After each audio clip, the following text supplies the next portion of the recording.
கிறிஸ்து இயேசுவின் பரிசுத்த நாமத்தில் மீண்டும் உங்களை அன்போடு வாழ்த்துகின்றேன். அன்புக்குரிய தேவ பிள்ளைகளே, இன்றைய நாளின் தேவ ஆலோசனைகளுக்குள்ளாய் நாம் கடந்து போக தேவன் நமக்கு கிருபையை பாராட்டியிருக்கிறார். மிருகங்கள் முதற்கொண்டு அவர்கள் ஒட்டுமொத்தமாக புசியாமலும் குடியாமலும் இருந்து மனம் திரும்பினார்கள். அவர்கள் தங்கள் பொல்லாத வழியை விட்டு திரும்பினார்கள் என்று தேவன் அவர்களுடைய கிரியைகளை பார்த்து தாம் அவர்களுக்கு செய்வேன் என்று சொல்லியிருந்த தீங்கை குறித்து மனஸ்தாபப்பட்டு அதை செய்யாதிருந்தார். யோனா 3ஆம் அதிகாரம் 10வது வசனம் விதமாக சொல்லுகிறது. பிரியமானவர்களே, தேவன் அந்த அந்நிய நாட்டு ஜனங்களை பார்த்து வலது கைக்கும் இடது கைக்கும் வித்தியாசம் அறியாத 120,000 பேருக்கு அதிகமான மனுஷரும் அநேக மிருக ஜீவன்களும் இருக்கிற மகா நகரமாகிய நினிவேக்காக நான் பரிதமையாமல் இருப்பேனோ என்றார். யோனா 4:11. பார்த்தீர்களா?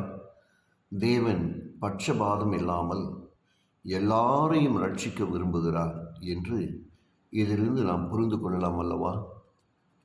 பிரியமானவர்களே, இஸ்ரவேலின் ராஜாவான 2ஆம் யெரொபெயாம் காலத்தில்தான் யோனா வாழ்ந்தார்.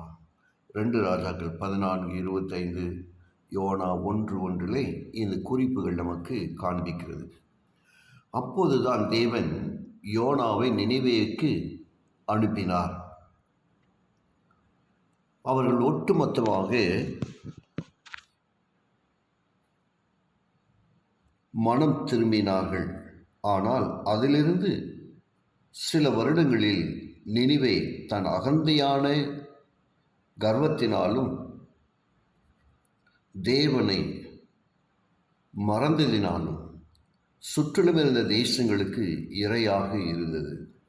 யோனா காலத்தில் நினிவே மக்கள் மனம் திரும்பியதிலிருந்து இஸ்ரவேலை 7 ராஜாக்கள் 2 ராஜாக்கள் 14:25 2 ராஜாக்கள் 17ஆம் அதிகாரம் 1-6 உள்ள வசனங்களை நாம் வாசிக்கின்ற பொழுது இஸ்ரவேலை 7 ராஜாக்கள் ஆண்டதாக சரித்திரமும் வேதமும் சொல்லுகிறது.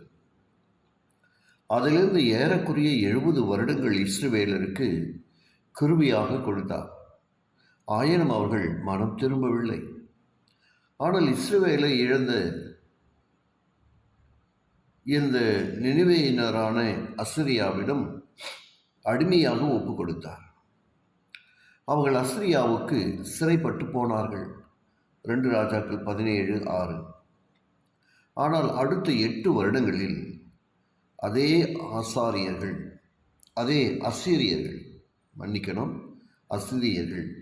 எசேக்கியா ராஜாவின் நாட்களில் 2 ராஜாக்கள் 18:19 நாம் வாசிக்கின்ற பொழுது 2 ராஜாக்கள் 18ஆம் அதிகாரம் 1:9-13 வசனங்கள் யூதாவுக்கு விரோதமாக வந்து தேவனை தூஷித்து தேவ கோபத்தை சம்பாதித்து அதனால் அழிக்கப்பட்டார்கள். 2 ராஜாக்கள் 18:19-19ஆம் அதிகாரம் 1-37 வசனங்கள். தொடர்ந்து நாம் ஜெபத்தோடு சிந்திக்க தேவன் கிருபை செய்வாராக. ஜெபிப்போம். கிருபையுள்ள நல்ல பிதாவே, உமக்கு நன்றி சொல்கிறோம். உம்முடைய வார்த்தை கேட்டு ஒவ்வொருவரையும் ஆசீர்வதியும். இயேசுவின் வழியாக ஜெபிக்கிறேன் நல்ல பிதாவே. ஆமென்.